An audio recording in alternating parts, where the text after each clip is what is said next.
चलिए देखिए, अपना नेक्स्ट टॉपिक क्या है, डिस्कवरी ऑफ न्यूट्रॉन का, ठीक है ना। इलेक्ट्रॉन और प्रोटॉन की डिस्कवरी तो अपन लोग क्या कर चुके, पढ़ चुके। अब बात करते हैं डिस्कवरी ऑफ न्यूट्रॉन यानी न्यूट्रॉन की खोज की, ठीक है ना। कि न्यूट्रॉन जो है इसकी खोज जो है ये अगला फंडामेंटल पार्टिकल है एटम का, ठीक है ना। नेक्स्ट मूल कण है, जैसे परमाणु के जो मूल कण है वो इलेक्ट्रॉन प्रोटॉन की डिस्कवरी अपन लोग क्या कर चुके, पढ़ चुके। ये अगला फंडामेंटल पार्टिकल है न्यूट्रॉन, इसका मूल कण है परमाणु का, ठीक है ना। तो इसकी डिस्कवरी जो है, तो इसकी बात करें कि इसकी डिस्कवरी जो है वो की किसने थी, ठीक है ना। तो इसकी डिस्कवरी जो है वो जेम्स चैडविक ने की थी। किसने की थी?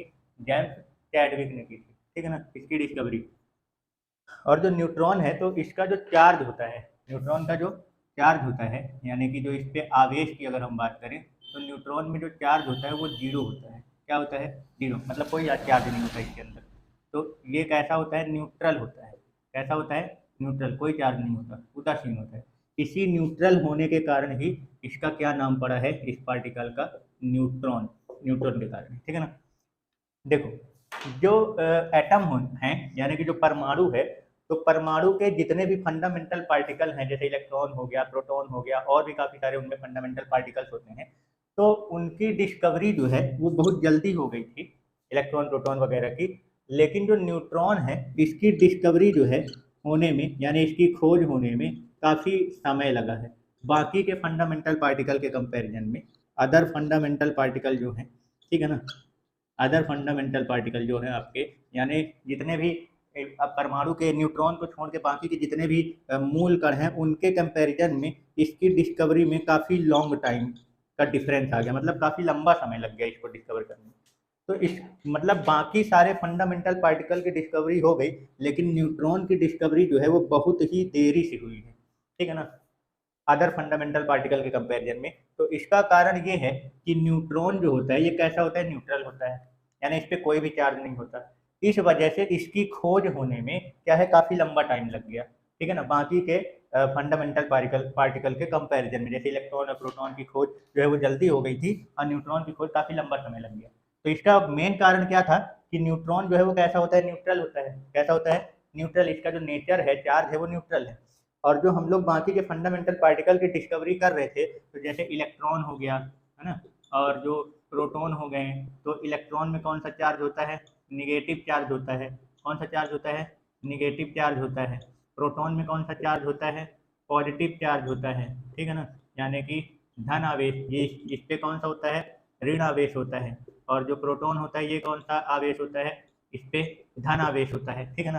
तो इनकी जो डिस्कवरी की जा रही थी वो किया कैसे गया था? इसकी जो खोज की गई थी, तो इसकी खोज के लिए जो एक्सपेरिमेंट के लिए जो एक्सपेरिमेंट किया जा रहा था वो क्या लिया जा रहा था? डिस्चार्ज ट्यूब मेथड द्वारा किया जा रहा था। किसके द्वारा किया जा रहा था? डिस्चार्ज ट्यूब मेथड, ठीक है ना। तो जो डिस्चार्ज ट्यूब मेथड है, तो ये क्या होता है? डिस्चार्ज ट्यूब में आयन बनते हैं। क्या बनते हैं? आयन या चार्ज क्या होता है? बनता है, ठीक है। और इसी के तो इलेक्ट्रॉन और प्रोटॉन जो होते हैं ये कैसे हैं? ये चार्ज्ड पार्टिकल हैं। ये कैसे पार्टिकल हैं? चार्ज्ड पार्टिकल हैं, ठीक है ना। ये आवेशित कण है। ये कैसे होते हैं? आवेशित कण है, ये चार्ज्ड पार्टिकल है, ठीक है।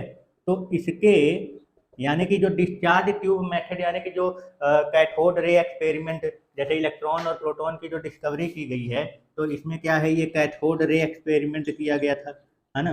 और ये जो है ये एनोड रे एक्सपेरिमेंट से आया है। कौन से एक्सपेरिमेंट से? एनोड रे या कैनोल रे एक्सपेरिमेंट से। तो एक्चुअली में इन ये जो रे है, तो ये निगेटिव पार्टिकल और ये पॉजिटिव पार्टिकल से मिलकर बना हुआ है। तो इनमें चार्ज होने के कारण वहां पे जब इलेक्ट्रिक फील्ड बनाया गया था, डिस्चार्ज ट्यूब में इलेक्ट्रिक फील्ड बना के, और फिर इनके बारे में क्या किया गया था? डिस्कवरी की गई थी कि ये रे जो होते हैं इनमें कौन सा चार्ज होता है। जब इलेक्ट्रिक फील्ड यानी विद्युत क्षेत्र बनाया गया था, तो जैसे ये कैथोड रे है, तो वो इलेक्ट्रिक फील्ड में जो बनाने के लिए जो प्लेट यूज किए गए थे, तो ये जो है पॉजिटिव प्लेट की ओर क्या हो गया था? डेविएट हो गया था। और जो एनोड रे है वो निगेटिव प्लेट की ओर डेविएट हो जाते हैं, जिसकी वजह से इनकी डिस्कवरी कर पाना थोड़ा सा जल्दी हो गया, आसान हो गया, ठीक है ना। पर जब न्यूट्रॉन की बात आती है तो वहां पे उस डिस्चार्ज ट्यूब में इसके बारे में कोई इंफॉर्मेशन क्यों नहीं मिला? क्योंकि इस पे कोई चार्ज ही नहीं है, ये न्यूट्रल है। तो ये किसी भी मतलब कि प्लेट यानी इलेक्ट्रिक फील्ड या मैग्नेटिक फील्ड को लगाने के कारण ये किसी भी तरफ क्या है, मतलब डेविएट नहीं हो रहा था। ठीक है ना।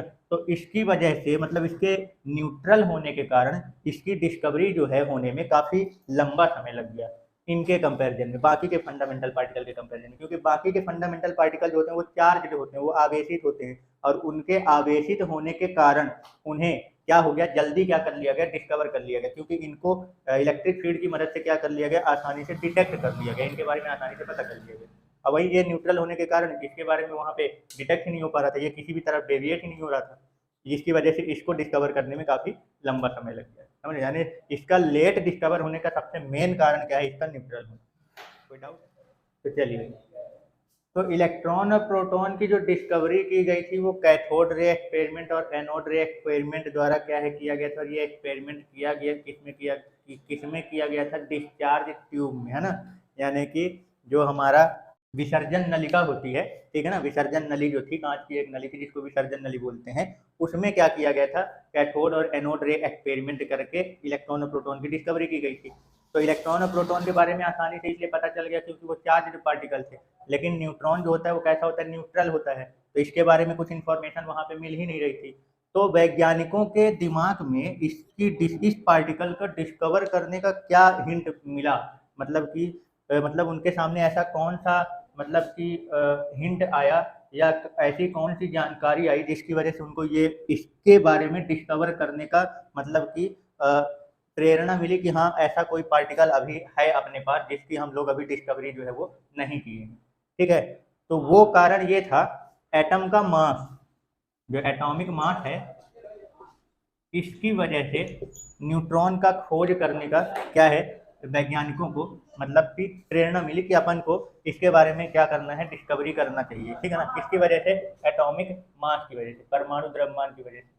तो अब बात ये आती है कि आखिर ऐसा क्या हुआ जिसकी वजह से इसको डिस्कवर करने का वैज्ञानिकों को हिंट मिला, ठीक है। तो समझो, अभी इसके पहले जो हम लोग प्रोटॉन की डिस्कवरी किए थे, यानी कि पॉजिटिव पार्टिकल का, धनात्मक कण का, प्रोटॉन जो होता है वो कैसा होता है, पॉजिटिव होता है ना, तो धनात्मक कण का जो अपन लोग क्या किए थे, डिस्कवरी किए थे, तो उसमें क्या बताया गया था कि जो प्रोटॉन होता है, प्रोटॉन जो होता है वो किसको माना गया था, हाइड्रोजन प्लस आयन को, है ना, यही स्मॉलेस्ट पॉजिटिव पार्टिकल बन रहा था, क्योंकि इसका जो स्पेसिफिक चार्ज आ रहा था, विशिष्ट आवेश जो आ रहा था, वो क्या आ रहा था, सबसे क्या आ रहा था, ज़्यादा आ रहा था। तो इसका कारण ये था कि इसका मास जो था वो सबसे कम है, इससे ज़्यादा स्पेसिफिक या हाइड्रोजन प्लस आयन मतलब कि जब इससे ज़्यादा स्पेसिफिक चार्ज यानी विशिष्ट आवेश जो है मिल नहीं रहा था, ठीक है ना। ये प्रोटॉन की डिस्कवरी में इसके बारे में सब अच्छे से क्या किया जा चुका है, पढ़ा जा चुका है। अब इस चीज़ को ध्यान रखना कि इस पॉजिटिव पार्टिकल का मास जो आ रहा था, मतलब कि जो स्पेसिफिक चार्ज आ रहा था वो सबसे ज़्यादा आ रहा था, इससे अधिक वैल्यू आ ही नहीं रही थी पॉजिटिव पार्टिकल का स्पेसिफिक चार्ज यानी विशिष्ट आवेश। इसका मतलब ये हुआ कि इसका मास जो है वो सबसे कम था, इसका मतलब इसका मास सबसे कम है, मतलब यही स्मॉलेस्ट पॉजिटिव पार्टिकल है, मतलब कि प्रोटॉन जो माना गया वो किसको माना गया, हाइड्रोजन प्लस आयन। तो जिसको ये नहीं समझ में आ रहा हाइड्रोजन प्लस आयन को प्रोटॉन क्यों मानते हैं, तो वो डिस्कवरी ऑफ प्रोटॉन यानी कि प्रोटॉन की खोज को अच्छे से एक्सपेरिमेंट को जाके समझ ले तो आ जाएगा क्लियर, ठीक है ना, समझ में। अब वहीं पे एक चीज और डिसाइड की गई थी कि जो एटम का मास होता है, तो वहीं पे जब डिस्कवरी ऑफ प्रोटॉन की गई थी तो वहां पे जब इसका मास निकाला गया था तो वहीं पे ये भी पता यहाँ पे ये भी बताया गया कि जो एटम का जो मास होता है यानी कि जो परमाणु का द्रव्यमान होता है, तो वो द्रव्यमान जो होता है वो उसका जो प्रोटॉन होता है, प्रोटॉन, ठीक है, जितने प्रोटॉन होते हैं एटम के पास, जितने प्रोटॉन होते हैं तो प्रोटॉन के मास के ही बराबर होता है, यानी प्रोटॉन के द्रव्यमान के ही क्या होता है, एटम का मास होता है। क्यों? क्योंकि जो इलेक्ट्रॉन होता है, इलेक्ट्रॉन का मास जो होता है वो नगण्य होता है, मतलब बहुत कम होता है, निग्लेजिबल होता है। कैसा होता है? निग्लेजिबल, ठीक है, मतलब नगण्य होता है, ना के बराबर। मतलब परमाणु के द्रव्यमान में इलेक्ट्रॉन के मास की कोई भी भागीदारी या हिस्सेदारी नहीं आती है। तो वहां पे ये बोला गया कि जो परमाणु का जो द्रव्यमान होता है, जो एटम का मास होता है, वो प्रोटॉन, उसमें पाए जाने वाले प्रोटॉन, जो प्रोटॉन पार्टिकल होता है उसी के मास के बराबर एटम का मास होता है, यानी परमाणु का द्रव्यमान, ठीक है ना। यहाँ तक क्लियर हुआ? ये पिछले प्रैक्टिकल से जो अपने को इन्फॉर्मेशन दिया गया था उसके बारे में बता रहे हैं कि हाइड्रोजन प्लस आयन, इसका जो मतलब इस पॉजिटिव पार्टिकल का जो स्पेसिफिक चार्ज है वो सबसे ज्यादा आ रहा था, विशिष्ट आवेश का मान सबसे ज्यादा आ रहा था, तो वहीं से ये डिसाइड किया गया कि इसका मास जो है वो सबसे कम है। इसका मतलब ये वह पॉजिटिव पार्टिकल है जिसका मास सबसे कम है, इससे कम मास वाला कोई पॉजिटिव पार्टिकल नहीं मिल रहा था। इसका मतलब यही स्मॉलेस्ट पॉजिटिव पार्टिकल है, और इसी स्मॉलेस्ट पॉजिटिव पार्टिकल को, इसी सबसे सूक्ष्मतम धनात्मक कण को क्या नाम दे दिया गया? Proton, hydrogen plus ion. और फिर जब इसका मास क्या किया गया, इस एटम का मास निकाला गया, तो देखा गया कि जो हाइड्रोजन एटम का जो मास होता है वो हाइड्रोजन प्लस आयन के, यानी कि उसके प्रोटॉन के मास के क्या आ रहा था? बराबर आ रहा था। हाइड्रोजन एटम का जो मास आ रहा था, इसका जो मास आ रहा था हाइड्रोजन एटम का, हाइड्रोजन परमाणु का, वो हाइड्रोजन प्लस आयन के मास के ही क्या आ रहा था? इक्वल आ रहा था। ठीक है ना? तो इन्होंने ये बोला कि किसी भी एटम का जो मास होता है, यानी जो द्रव्यमान होता है, वो उसके प्रोटॉन के, मतलब उस एटम के पास जितने भी प्रोटॉन यानी पॉजिटिव पार्टिकल होंगे, उनके द्रव्यमान के यानी मास के इक्वल होता है, परमाणु का द्रव्यमान। उन्होंने बोला कि इसमें इलेक्ट्रॉन के द्रव्यमान का यानी इलेक्ट्रॉन के मास की कोई भी भागीदारी नहीं होती। किसमें? परमाणु के द्रव्यमान में। यानी परमाणु का द्रव्यमान बनाने का काम जो करता है वो कौन करता है? प्रोटॉन करता है। इलेक्ट्रॉन जो होता है वो लगभग, इलेक्ट्रॉन का जो मास होता है वो बहुत कम होता है, 9.1 × 10⁻³ किलोग्राम। ये इतना कम होता है कि परमाणु के द्रव्यमान में इसकी कोई भी भागीदारी नहीं आती। ठीक है, क्लियर हुआ यहाँ तक? कोई डाउट? ठीक, समझ में आ गया? तो देखो, पिछले एक्सपेरिमेंट से हमको क्या बताया गया, अब ये तो क्लियर हो गया कि पिछले एक्सपेरिमेंट जो है उनमें हमको क्या बताया गया कि जो एटम का मास होता है, यानी कि जो परमाणु का द्रव्यमान होता है, वो उसमें, उस एटम में जितने भी प्रोटॉन होंगे, यानी प्रोटॉन जो होंगे, उन्हीं के मास यानी द्रव्यमान के क्या होता है? बराबर होता है, क्योंकि इलेक्ट्रॉन का उसके मास में कोई भी भागीदारी नहीं होती है। इलेक्ट्रॉन का द्रव्यमान जो है प्रोटॉन के द्रव्यमान में, प्रोटॉन मतलब एटम का द्रव्यमान, यानी जो परमाणु का द्रव्यमान होता है, मास होता है, एटम का मास, उसमें इलेक्ट्रॉन के मास की कोई भागीदारी नहीं होती। मतलब एटम का जो मास होता है वो क्या बोला गया?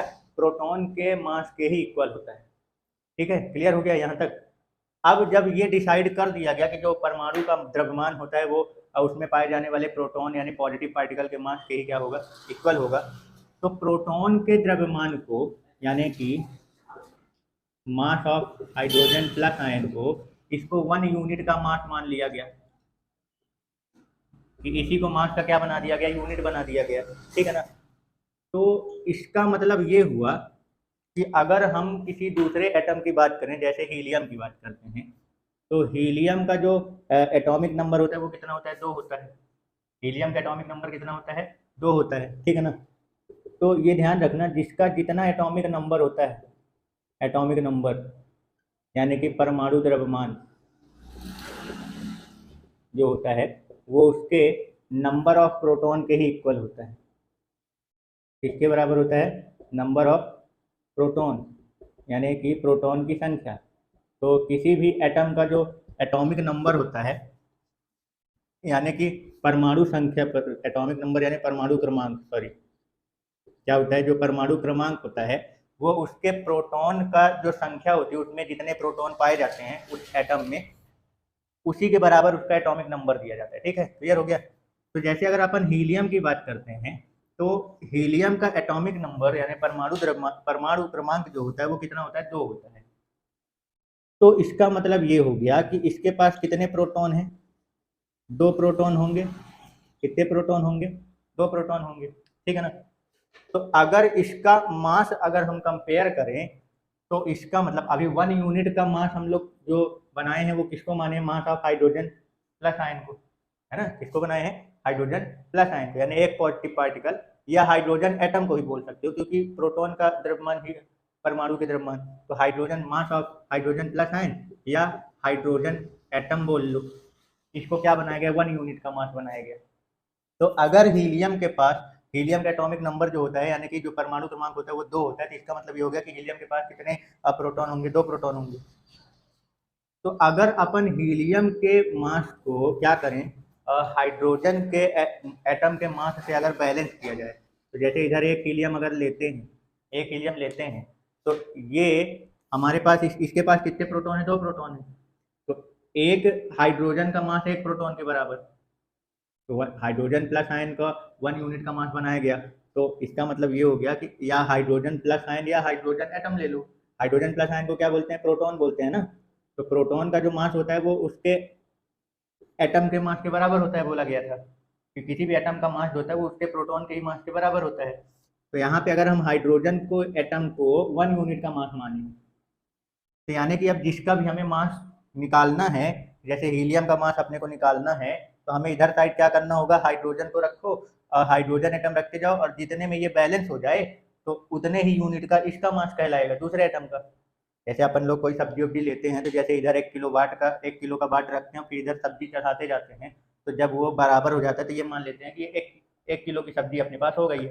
ठीक उसी तरीके से अगर इधर हम कोई दूसरा एटम रख दें और ये देखें कि ये कितने यूनिट का मास है, इसमें द्रव्यमान है, तो इधर 1 यूनिट का मास हाइड्रोजन एटम को बनाया गया, तो इधर हाइड्रोजन एटम को क्या करते जाओ, रखते जाओ, जितने हाइड्रोजन के एटम में आके ये बैलेंस हो जाएगा उतने ही यूनिट इसका मास कहलाएगा। क्लियर।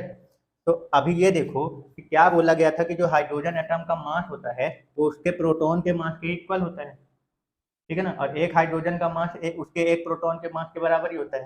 तो इसके पास 2 प्रोटॉन हैं, तो ये 2 हाइड्रोजन में क्या होना चाहिए, बैलेंस हो जाना चाहिए था। लेकिन यहाँ पे ये देखा गया कि ये 2 हाइड्रोजन में बैलेंस नहीं हुआ था, मतलब कि ये 2 हाइड्रोजन में बैलेंस नहीं है, ये अभी भी हीलियम का जो मास है, हीलियम का मास, यहाँ पे हमने 2 हाइड्रोजन को रखा पर ये बैलेंस नहीं हुआ। यहाँ पे हीलियम का मास क्या है, ज़्यादा है। इसका मतलब कुछ समझ में आ रहा है क्या बोल रहा हूँ, कि भाई 1 यूनिट का मास एक हाइड्रोजन एटम को बनाया गया, ठीक है ना। और ये भी बोला गया कि जो एटम का मास होता है वो उसके प्रोटॉन के मास के बराबर होता है। तो अगर हीलियम का मास की हम बात करें तो हीलियम के पास 2 प्रोटॉन हैं, तो हीलियम एटम का जो द्रव्यमान है, मास है, वो 2 प्रोटॉन के मास के बराबर होना चाहिए। तो मैंने इधर हीलियम एटम को रखा और इधर जिसको हमने यूनिट बनाया था, हाइड्रोजन प्लस आयन या हाइड्रोजन एटम को ही 1 यूनिट का मास बनाया, क्योंकि हाइड्रोजन प्लस आयन का जो मास आ रहा था वो हाइड्रोजन एटम के बराबर आ रहा था, यानी उसके परमाणु, हाइड्रोजन परमाणु का जो द्रव्यमान है वो उसके प्रोटॉन के मास के इक्वल आ रहा था। तो यहाँ पे हम अगर 2 हाइड्रोजन रख रहे हैं तो इसका मतलब ये हुआ कि हम यहाँ पे 2 प्रोटॉन रख रहे हैं, और इसमें भी 2 प्रोटॉन है, तो बराबर आना चाहिए था, पर यहाँ पे ये बराबर नहीं आ रहा है। इसका मास अभी भी क्या हो रहा है, इस 2 हाइड्रोजन से भी क्या है, ज़्यादा है। कुछ समझ में आए, यहीं पे लोचा हो गया कि भाई हम जिसको बना रहे थे, मास बना रहे थे कि प्रोटॉन का जो मास होता है वही एटम का मास बनाता है। तो अगर हीलियम में 2 प्रोटॉन होते हैं तो ये 2 प्रोटॉन के मास से हाइड्रोजन 2 हाइड्रोजन प्लस आयन या 2 हाइड्रोजन एटम से इसका मास क्या हो जाना चाहिए था, बैलेंस हो जाना चाहिए था, बट ये बैलेंस नहीं हुआ। हीलियम जो है वो क्या हो रहा है, अभी भी इसके 2 हाइड्रोजन से भी क्या है, इसका ज़्यादा है। अभी और देखा गया तो इसमें एक्सपेरिमेंट किया गया कि जब इधर और क्या किए हम, इधर साइड अब ये देखा गया कि ये कितने यूनिट से बैलेंस होता है, मतलब कितने हाइड्रोजन एटम को रखने पर ये बैलेंस हो रहा है। तो इसमें ये देखा गया कि इधर साइड क्या हुआ कि एक हीलियम एटम जो है हमारा, वो 4 हाइड्रोजन से क्या हो रहा है, बैलेंस हो रहा है। कितने हाइड्रोजन से, 4 हाइड्रोजन से, मतलब 4 हाइड्रोजन एटम अपन इधर साइड रखें तब जाके ये एक हीलियम जो है वो बैलेंस हुआ। इसका मतलब ये हुआ कि इसका जो मास है वो 2 यूनिट के बराबर नहीं है, 4 यूनिट के बराबर आ रहा है। 1 यूनिट का मास आपने हाइड्रोजन एटम या एक प्रोटॉन को बनाया, तो हीलियम के पास 2 प्रोटॉन है, तो ये 2 यूनिट यानी 2 प्रोटॉन 2 हाइड्रोजन प्लस आयन के मास से या हाइड्रोजन एटम के मास से ये क्या हो जाना चाहिए था, बैलेंस हो जाना चाहिए था। पर हीलियम का मास ज़्यादा था, ये 2 से नहीं बैलेंस हुआ, ये कितने से बैलेंस हुआ, 4 से बैलेंस हुआ, ठीक है ना। यहीं पे दिमाग क्या हो गया, साइंटिस्ट का घूम गया कि भैया अभी तक हम लोग जो एटम का मास मान रहे थे कि परमाणु का द्रव्यमान जो है वो किससे बताया जाएगा, उसके प्रोटॉन के द्रव्यमान से, तो यहाँ पे इसके पास 2 प्रोटॉन है, तो ये इधर हमने 1 प्रोटॉन, यहाँ पे हमने 2 प्रोटॉन हाइड्रोजन प्लस आयन के रखे, तो ये बैलेंस हो जाना चाहिए था, पर ये बैलेंस नहीं हुआ, इसका मास ज़्यादा है, और जब इसमें और हमने रखे तो ये 4 हाइड्रोजन एटम से क्या हुआ, ये बैलेंस हुआ। तो इसका मतलब ये हुआ कि जो एटम का मास है उसको निर्धारित करने के लिए केवल प्रोटॉन बस काफ़ी नहीं है, मतलब कि कोई और भी ऐसी चीज़ अभी है एटम में जो, यानी परमाणु के द्रव्यमान में क्या कर रहा है, भागीदारी अपनी दे रहा है। कुछ समझ में आया क्या बोल रहा हूँ, मतलब कि पहले क्या डिसाइड किया गया कि जो एटम का मास होगा, परमाणु का जो द्रव्यमान होगा, वो उसके उसमें पाए जाने वाले प्रोटॉन यानी पॉजिटिव पार्टिकल के मास के बराबर होगा। बट जब एक्सपेरिमेंट करके देखा गया, हीलियम और भी दूसरा एटम हम क्या कर सकते हैं, ले सकते हैं, जैसे मान लो हमने क्या लिया, लिथियम ले लिया, क्या ले लिया, लिथियम ले लिया, तो इसका एटॉमिक नंबर कितना होता है, 3। कितना होता है, 3। इसका मतलब इसके पास कितने प्रोटॉन होंगे, 3 प्रोटॉन। तो अगर अपन इधर लिथियम रखते हैं तो इधर ये कितने हाइड्रोजन एटम से या कितने हाइड्रोजन प्लस आयन से ये बैलेंस हो जाना चाहिए था, 3 से, क्योंकि यही डिसाइड किया गया ना कि जो परमाणु का द्रव्यमान होगा वो किसके बराबर होगा, उसके प्रोटॉन के द्रव्यमान के बराबर होगा। इसके 3 एटॉमिक नंबर मतलब इसके पास 3 प्रोटॉन है, तो लिथियम जो है वो 3 प्रोटॉन के मास से क्या हो जाना चाहिए था, बैलेंस हो जाना चाहिए था। पर ये 3 प्रोटॉन से ना बैलेंस होके 7 ठो हाइड्रोजन एटम से क्या हुआ, बैलेंस हुआ। जब इधर साइड 7 ठो 7 हाइड्रोजन एटम रखे गए तब जाके ये बैलेंस हुआ, यानी ये 7 यूनिट दिखा रहा था। कितना दिखा रहा था, 7 यूनिट। यहीं से क्या हो गया, इनका दिमाग बार बार क्या हो जा रहा था, घूम जा रहा था कि भाई हम जो मान के चल रहे थे अभी कि परमाणु का द्रव्यमान जो होता है यानी जो एटम का मास होता है वो उसके प्रोटॉन के मास के बराबर होता है, वो हम लोग गलत मान के चल रहे थे। इसका मतलब ये है कि अभी भी हम कोई ऐसा पार्टिकल है एटम के अंदर जिसको हम लोग अभी तक डिस्कवर नहीं किए हैं और उस पार्टिकल का एटम के मास में भागीदारी आ रही है, ठीक है ना। और ये जो देखा गया कि जितने भी मतलब कि जितने भी एटम आ रहे थे उनका जो मास आ रहा था वो उनके डबल से एटॉमिक नंबर के 2 गुने से ज्यादा आ रहा था, मतलब 2 गुना या 2 गुना से ज्यादा इतना जा रहा था, ठीक है ना, डबल से। इसका मतलब कोई ऐसा चीज है, मतलब नंबर ऑफ प्रोटॉन से दुगना से दुगने के बराबर या उससे थोड़ा सा अधिक जा रहा है, मतलब वहां पे कोई ऐसा पार्टिकल है अभी, मतलब हाइड्रोजन मतलब जितने भी एटम हैं उसमें अभी कोई ऐसा पार्टिकल है जिसकी खोज अभी तक हम लोग नहीं कर पाए हैं और वो एटम के मास में अपनी हिस्सेदारी यानी अपनी भागीदारी जो है वो क्या है, दे रहा है। बस यहीं से इस पार्टिकल की डिस्कवरी करने का यानी खोज करने का हिंट आया कि यानी कोई ऐसा पार्टिकल अभी है जिसका डिस्कवर होना क्या है, अभी बाकी है। आ गया समझ में, तो चलिए क्लियर हो गया। अब समझते हैं कि इसके न्यूट्रॉन पार्टिकल की डिस्कवरी के लिए यानी इसकी खोज के लिए कौन सा एक्सपेरिमेंट वगैरह जो है वो किया गया है, ठीक है। तो देखिए इसको जैसे इलेक्ट्रॉन और प्रोटॉन की डिस्कवरी के लिए जो टेस्ट ट्यूब मेथड लिया अप्लाई किया गया था यानी कैथोड रे और एनोड रे एक्सपेरिमेंट जो किया गया था वो किस में किया गया था, टेस्ट ट्यूब में, मतलब कि डिस्चार्ज ट्यूब में, सॉरी टेस्ट ट्यूब बोल रहा हूँ, डिस्चार्ज ट्यूब में क्या किया गया था उसको, मतलब वो एक्सपेरिमेंट करके इलेक्ट्रॉन और प्रोटॉन के बारे में डिस्कवरी की गई थी, ठीक है ना। विसर्जन परिनालिका जो होती है उसमें किया गया था। बट जो न्यूट्रॉन होता है वो कैसा होता है, न्यूट्रल। हालांकि ये बाद में पता चला है, ये जब डिस्कवरी भी मतलब ये जो प्रैक्टिकल किए हैं उससे पता चला है कि ये कैसा होता है, न्यूट्रल होता है। बट अभी यहाँ पे अपन पहले ही बता दे रहे हैं कि ये होता कैसे न्यूट्रल है।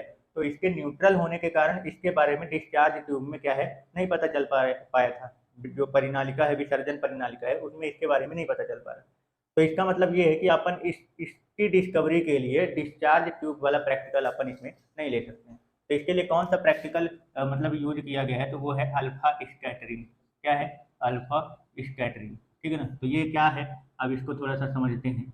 चलिए, तो इस प्रैक्टिकल में क्या किया गया है कि जो एक अपने को क्या लेना है, अल्फा पार्टिकल का एक सोर्स अपने को लेना है, ठीक है ना। जैसे ये हो गया, तो अल्फा पार्टिकल का अपने को क्या करना है, एक सोर्स लेना है। अल्फा पार्टिकल सोर्स का मतलब ये हो गया कि अल्फा पार्टिकल अपने को जो लेना है, जैसे ये हो गया अपने पास अल्फा पार्टिकल सोर्स में, ये जैसे लेड बॉक्स हो गया, ये कौन सा बॉक्स है, लेड बॉक्स है। और इसके अंदर रेडियो एक्टिव या थोड़ा सा रेडियो एक्टिव एलिमेंट लिया जाएगा। क्या लिया जाएगा, रेडियो एक्टिव एलिमेंट। इस लेड बॉक्स के अंदर रेडियो एक्टिव एलिमेंट के रूप में इसके अंदर क्या ले लिया गया, जैसे प्लूटोनियम ले लेते हैं। क्या ले लेते हैं, प्लूटोनियम ले लेते हैं, ठीक है ना। मतलब हमको इसके अंदर रेडियो एक्टिव एलिमेंट लेना है, मतलब कि बहुत ही ज़्यादा मतलब एनर्जी वाला रेडिएशन को एमिट करने वाला कोई एलिमेंट आपको इसके अंदर लेना है। तो यानी कहने का मतलब रेडियो एक्टिव एलिमेंट क्या करना है अपने को इसके अंदर लेड बॉक्स के अंदर लेना है। तो रेडियो एक्टिव एलिमेंट के रूप में अपन क्या ले लेते हैं, प्लूटोनियम को ले लेते हैं, ठीक है ना। तो इसको जब इसके पास इसके अंदर क्या करते हैं, रखे रहते हैं, तो इसमें से काफ़ी ज़्यादा एनर्जी वाली क्या होती हैं, रे जो होती हैं वो निकलती हैं, ठीक है। तो ये रे इसमें से क्या होती है, निकलती हैं ऐसे ऐसे, इसमें से क्या होती हैं, टकराती हैं, और फिर कोई ऐसा होता है जो यहाँ से टकरा के क्या होती है, बाहर निकलती है। तो इसमें से ये जो रे निकल रही होती है, तो इसमें क्या होता है, अल्फा पार्टिकल है एक्चुअली में। ये जो अल्फा स्कैटरिंग है, तो इसके इसमें से क्या है, इसमें इस रे में ये जो रे निकल रही हैं इसमें क्या है, अल्फा पार्टिकल। क्या है, इस बहुत ही हाईली एनर्जी वाली जो यहाँ से रेडिएशन निकल रही है, जो वेव निकल रही है, ये किससे बना हुआ है, अल्फा पार्टिकल से मिलकर बना हुआ है। तो ये अल्फा पार्टिकल एक्चुअली में होता क्या है, किसको कहते हैं, ये भी ध्यान रखना है। तो अल्फा पार्टिकल किसको कहा जाता है, जैसे हीलियम एटम है ना, क्या होता है हीलियम, जिसका एटॉमिक नंबर कितना होता है, 2। और एटॉमिक मास कितना होता है 4। तो जब इसमें से 2 इलेक्ट्रॉन क्या कर दो, निकाल दो, तो इस पे +2 का चार्ज क्या होता है, बचता है। तो इसी को क्या कहते हैं, अल्फा पार्टिकल कहते हैं। ठीक है, तो जो हाईली रिएक्टिव एलिमेंट जो होते हैं, जैसे रेडियो एक्टिव एलिमेंट जो हो गए, तो एग्जाम्पल के रूप में अपन इसके अंदर क्या ले लिए, प्लूटोनियम ले लिए हैं। तो इसमें से जो रे निकलती है, तो वो रे जो होती है वो रे जो निकलती हैं वो अल्फा पार्टिकल से मिलकर बनी हुई वो रे होती है। ठीक है, क्लियर हो गया। अब क्या किया जाता है, इस अल्फा पार्टिकल से मिलकर बनी इस रे को इसके सामने, इस रे के सामने क्या किया जाता है, मतलब कि बेरिलियम की फॉइल रखी गई थी। क्या करी गई थी, बेरिलियम की फॉइल रखी गई थी। फॉइल का मतलब समझ गए, मतलब जैसे देखे होंगे कि जैसे जो होटल वाले जो होते हैं, मतलब कि जो खाना वाना पकाने वाले जो रहते हैं, होटल जहाँ खाना वाना बनता है, तो जब वो फूड वगैरह क्या करते हैं, पैक करते हैं, तो आप देखोगे कि उसमें एल्यूमिनियम के फॉइल में क्या करते हैं, वो पैक करके खाने को क्या करते हैं, फूड को डिलीवर करते हैं। तो उसी तरीके से पॉलीथीन टाइप में क्या लेते हैं, बेरिलियम की फॉइल ले लेते हैं। काय की फॉइल लेते हैं, बेरिलियम की फॉइल लेते हैं।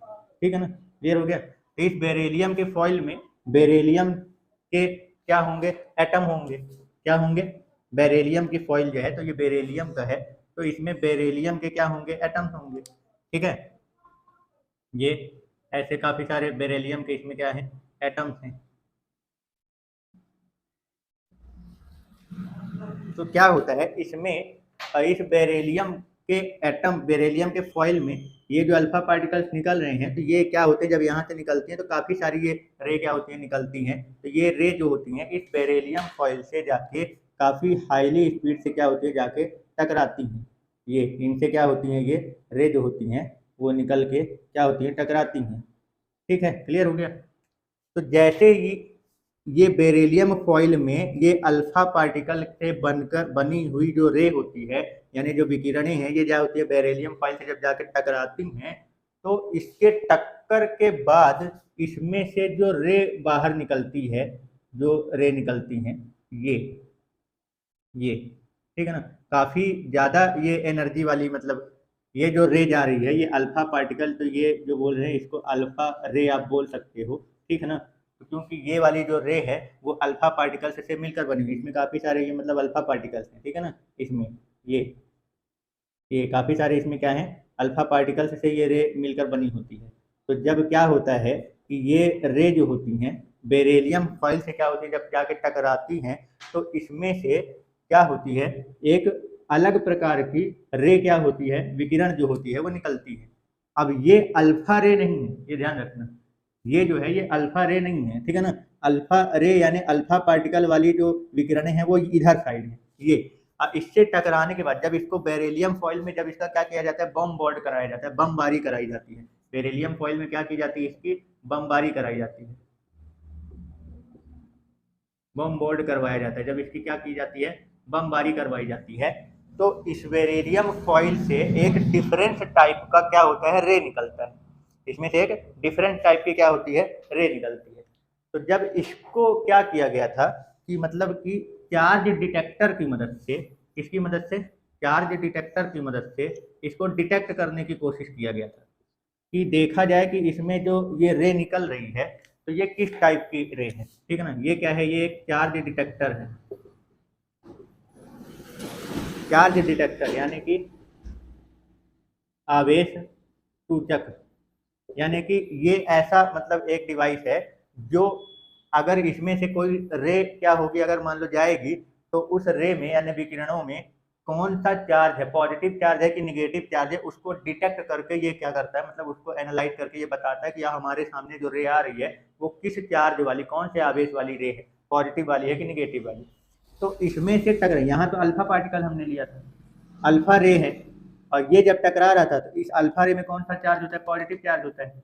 जब इसका बेरिलियम फॉइल में क्या कराया गया, अच्छा खासा बम बोर्ड कराया गया, तो इसके बम बोर्ड के कारण बेरिलियम फॉइल के दूसरे साइड, इधर साइड, बेरिलियम फॉइल के इधर साइड अल्फा पार्टिकल की बमबारी कराई जा रही थी। तो इसके कारण इधर साइड से जो रे निकल रही थी, तो इसके बारे में जब जब इस रे के बारे में क्या किया गया, डिटेक्ट किया गया यहाँ पे।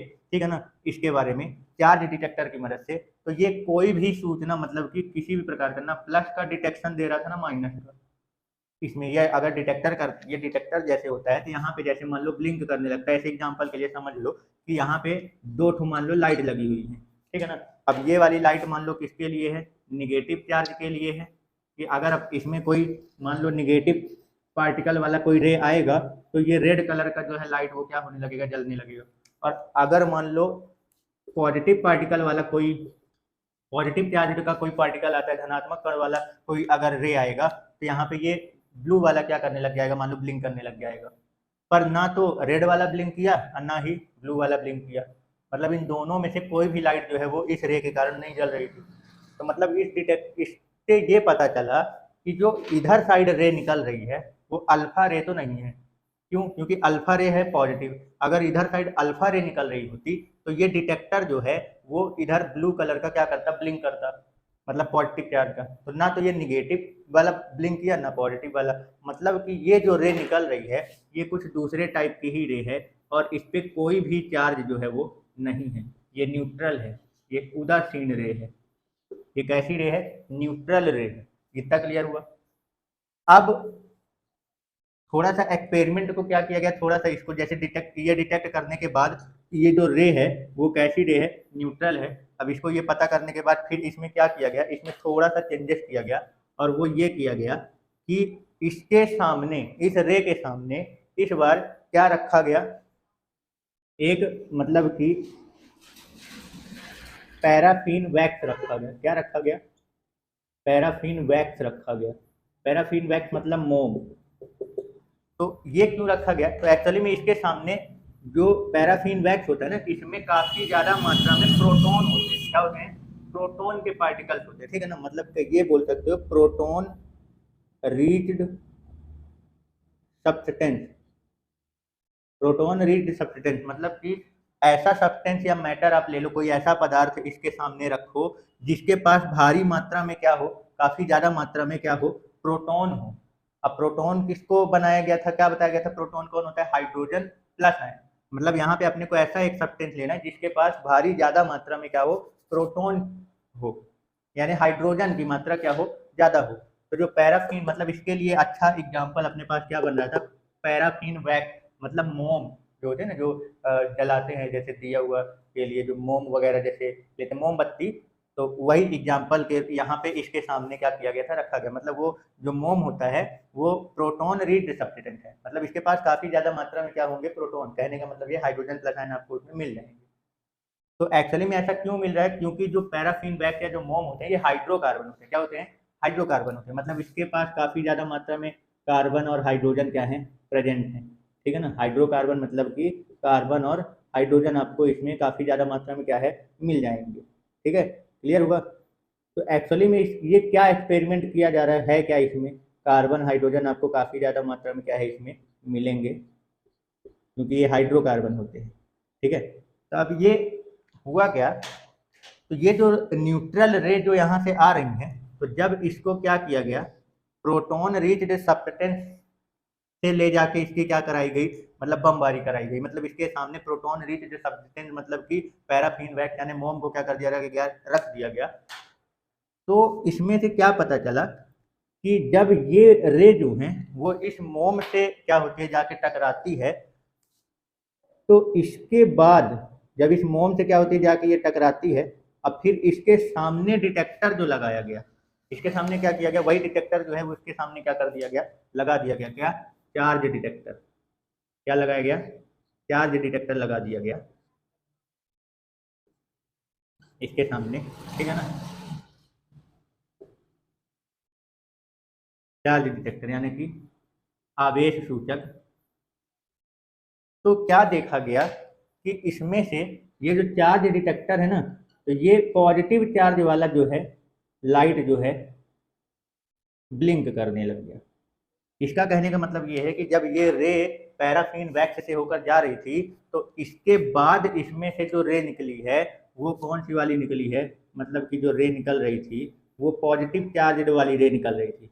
और ये जो पॉजिटिव चार्ज वाली रे निकल रही हैं, ये कैसे पता चला कि इसमें से पॉजिटिव चार्ज की रे निकल रही है, ये कैसे पता चला, तो ये जो सामने हमने इसमें डिटेक्टर लगाया है, पॉजिटिव चार्ज वाली क्या है रे निकल रही हैं। ये कैसे पता चला? तो हमने इसके सामने जो ये पॉजिटिव मतलब ये जो चार्ज डिटेक्टर यानी आवेश सूचक लगाया है, तो ये पॉजिटिव चार्ज वाली लाइट जो है मतलब जब पॉजिटिव के लिए जो लाइट यहाँ पे बनाई गई है वो ब्लिंक करने लग गई थी। तो इसका मतलब ये हुआ कि ये जो रे आ रही है ना, तो ये जो पैराफिन वैक्स में जो हाइड्रोजन है ना, इससे क्या हो रही है, टकरा रही है। और इस हाइड्रोजन से टकराने के बाद, क्योंकि प्रोटॉन तो यही बनाएगा ना, तो इससे टकराने के बाद हाइड्रोजन प्लस आयन जो होती हैं वो क्या हो रही हैं, इसको ये बाहर निकाल दे रहा है। ये रे, ये जो न्यूट्रल रे है, ये क्या हो रहा है, इस पैराफिन वैक्स पे जो हाइड्रोकार्बन में जो हाइड्रोजन है उससे टकरा के इससे हाइड्रोजन प्लस आयन को क्या कर दे रहा है, ये निकाल दे रहा है। अब एक बात बताओ, हाइड्रोजन प्लस आयन ये पॉजिटिव पार्टिकल है। अब इस पॉजिटिव पार्टिकल के पास कुछ ना कुछ क्या है, मास तो है ही पॉजिटिव पार्टिकल का, कुछ ना कुछ मास है। अब एक मास को यानी एक द्रव्यमान को अगर कोई भी चीज यानी कोई रे अगर क्या कर दे रही है, उसको उसकी जगह से हटा दे रही है, तो इसका मतलब ये है कि इस रे में, इस रे के पास जो है वो मोमेंटम है। क्या है? मोमेंटम, यानी कि इसके पास संवेग है। ठीक है ना, मोमेंटम है। और संवेग किसके पास होता है? जिसके पास मास और वेलोसिटी दोनों हो, जिसके पास मास और वेलोसिटी दोनों हो, द्रव्यमान और वेग दोनों हो। तो स्पीड तो इसके पास है, पर इसने मास वाले मतलब जिसके पास मास है, मास मतलब ये जो प्रोटॉन है, जो ये प्रोटॉन को डिटेक्ट कर रहा है कि इसके पास प्रोटॉन चार्ज मतलब इसके पास पॉजिटिव चार्ज आ रहा है। अब पॉजिटिव चार्ज तभी आ रहा होगा जब यहाँ से ये जो पैराफिन वैक्स के पास जो हाइड्रोजन थे उससे टकरा के वो हाइड्रोजन प्लस आयन को क्या कर दिया गया, इस वैक्स से उसने हाइड्रोजन प्लस आयन को क्या कर दिया, निकालना चालू कर दिया। तो हाइड्रोजन प्लस आयन एक पॉजिटिव चार्ज रे, मतलब कि ये जो रे निकल रही है वो पॉजिटिव चार्ज है। पॉजिटिव चार्ज मतलब कि उसमें प्रोटॉन है। अब प्रोटॉन है तो प्रोटॉन ऐसा तो है नहीं कि उसके पास मास नहीं है, इसके पास मास होता है और नॉर्मल नहीं, अच्छा मास होता है इसके पास। तो अगर कोई रे किसी मास्ड को यानी किसी पार्टिकल को अगर उसकी जगह से वो क्या कर दे रहा है, मूव कर दे रहा है, हटा दे रहा है, या उसमें क्या कर दे रहा है, मोशन ला दे रहा है, गति मिला दे रहा है, तो इसका मतलब ये है कि इस रे के पास मोमेंटम है यानी संवेग है। संवेग यानी मोमेंटम होने का मतलब ये है कि इस रे में मास भी है और वेलोसिटी भी है। तो वेलोसिटी तो है, मान लीजिए काफी स्पीड से क्या कर रही है, मूव कर रही है, लेकिन साथ ही साथ इसके अंदर इसमें क्या है, मास भी है। और मास बिना पार्टिकल के नहीं हो सकता। अगर कहीं मास है तो इसका मतलब ये है कि उसमें कण है, पार्टिकल है। इसका मतलब ये हुआ कि ये न्यूट्रल रे किसी न किसी पार्टिकल से क्या है, मिलकर बना हुआ है।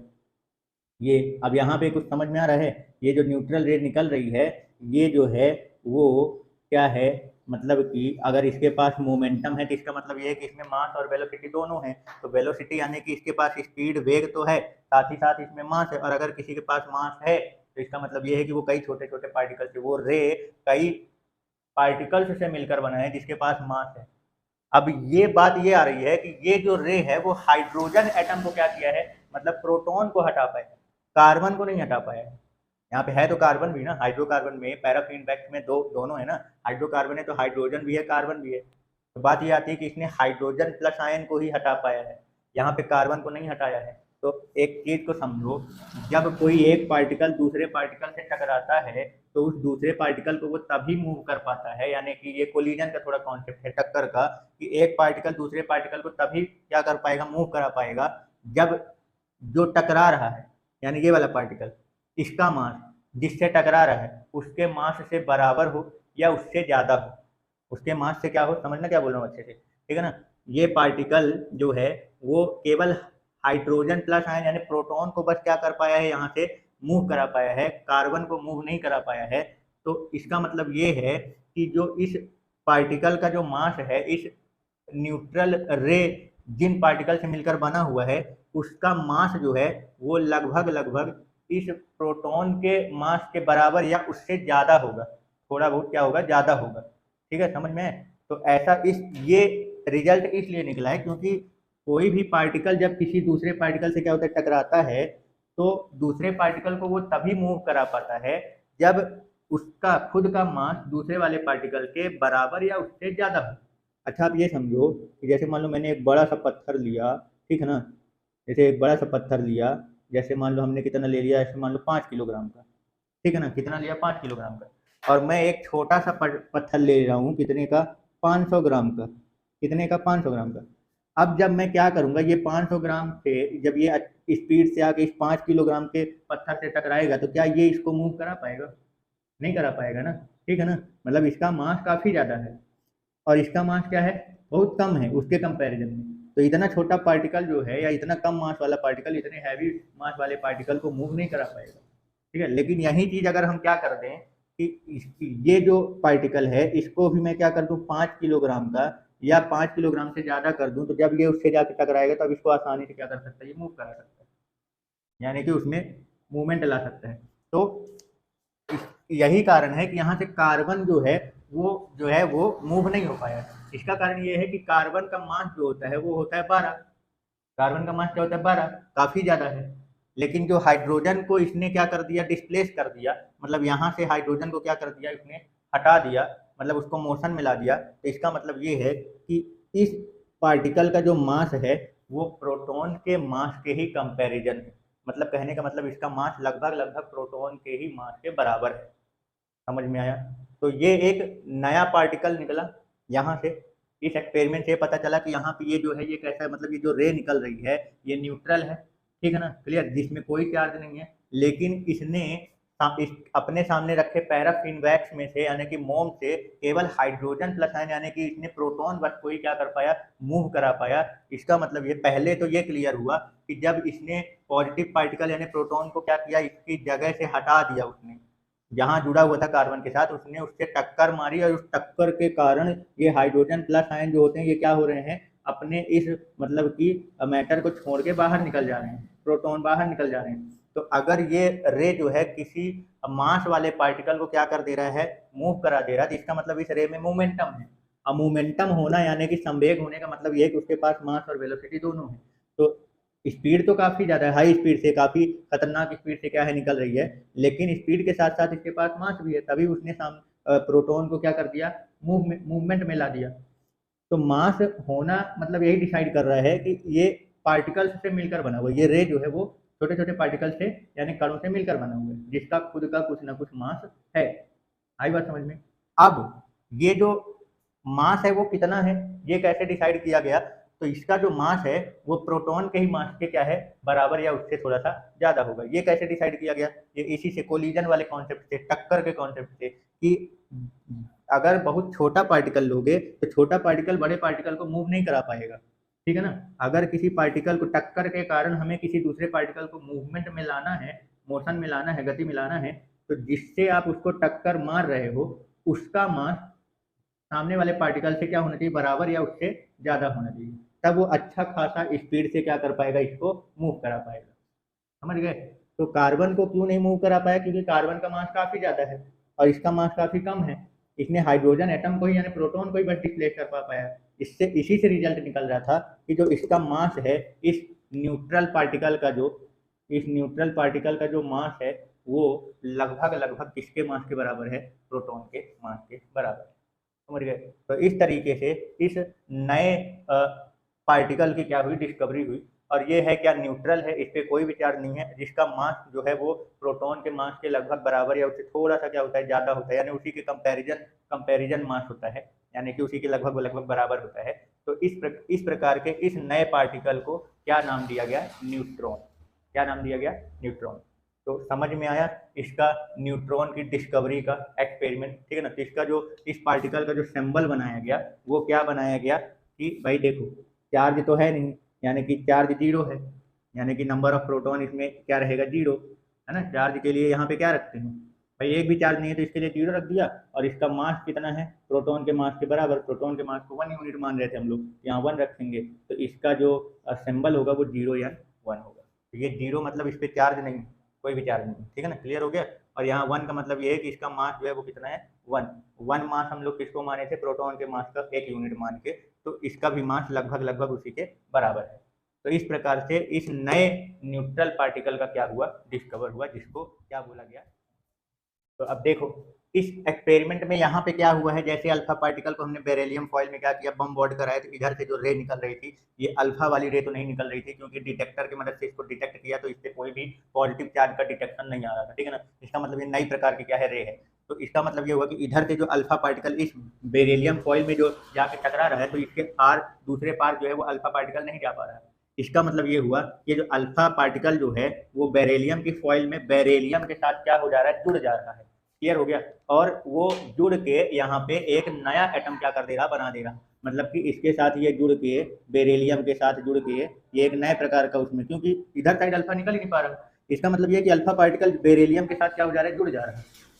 और जुड़ के वो किस लेवल का जुड़ जा रहा है, तो एक्चुअली में यहाँ पे ना जो रिएक्शन हो रहा है वो कैसा रिएक्शन हो रहा है, न्यूक्लियर रिएक्शन हो रहा है। कैसा रिएक्शन हो रहा है, न्यूक्लियर रिएक्शन। और न्यूक्लियर में भी कौन सा, न्यूक्लियर फ्यूजन रिएक्शन। कौन सा हो रहा है, न्यूक्लियर फ्यूजन रिएक्शन, यानी कि नाभिकीय संलयन अभिक्रिया। इसमें क्या हो रहा है, इसमें ये ध्यान रखना, ये केमिकल रिएक्शन यहाँ नहीं हुआ है भाई। अल्फा पार्टिकल को बेरिलियम फॉइल के साथ जब बॉम्ब बोर्ड कराया गया है, तो यहाँ पे जो रिएक्शन हुआ है, इधर साइड जो अल्फा पार्टिकल नहीं निकल पाए हैं, तो एक्चुअली में हुआ ये है कि अल्फा के प्रोटॉन और बेरिलियम के प्रोटॉन जो है वो क्या हो गए हैं, कंबाइन हो चुके हैं। यानी इन दोनों के न्यूक्लियस जो होते हैं, न्यूक्लियस जो है वो क्या हो चुके हैं, मिल चुके हैं। इन दोनों के प्रोटॉन जो है वो कंबाइन हो गए हैं। इसीलिए तो इधर साइड अगर मान लो इन दोनों में से किसी का भी प्रोटॉन अगर इधर निकलता, तो डिटेक्टर की मदद से उस प्रोटॉन यानी पॉजिटिव चार्ज को डिटेक्ट कर लिया जाता। इसका मतलब ये हुआ कि इस पर वहां पे डिटेक्टर जो है वो पॉजिटिव चार्ज को डिटेक्ट कर ही नहीं रहा था, क्योंकि ये न्यूट्रल जा रहा है। इसका मतलब ये हुआ कि अल्फा जो पार्टिकल, यानी कहने का मतलब ये कि प्रोटॉन जो है वो इससे पार नहीं जा पा रहा। इसका प्रोटॉन और इसका प्रोटॉन क्या हो जा रहा है, कंबाइन हो जा रहा है, मिल जा रहा है। तो प्रोटॉन का आपस में मिल जाना, या न्यूक्लियस बोलो कि प्रोटॉन का ही आपस में जुड़ जाना, वो कैसा रिएक्शन है, न्यूक्लियर फ्यूजन रिएक्शन है। न्यूक्लियर फ्यूजन यानी नाभिकीय संलयन अभिक्रिया किसको बोलते हैं, जब एक एलिमेंट को दूसरे, जब एक एलिमेंट का न्यूक्लियस नाभिक दूसरे एलिमेंट के न्यूक्लियस यानी नाभिक से क्या हो जाए, मिल जाए, जुड़ जाए, कंबाइन हो जाए। या ये बोल सकते हैं कि दो अलग अलग एलिमेंट के, दो अलग अलग प्रकार के तत्वों के प्रोटॉन जो है वो क्या हो जाए, कंबाइन हो जाए। ठीक है ना। तो उसको क्या बोलते हैं, न्यूक्लियर फ्यूजन रिएक्शन, नाभिकीय संलयन अभिक्रिया। तो यहाँ पे वही हो रहा है। तो ध्यान रखना, यहाँ पे केमिकल रिएक्शन नहीं हो रहा है, क्योंकि केमिकल रिएक्शन जो होता है, यानी कि जो रासायनिक अभिक्रिया होती है, उसमें रासायनिक अभिक्रिया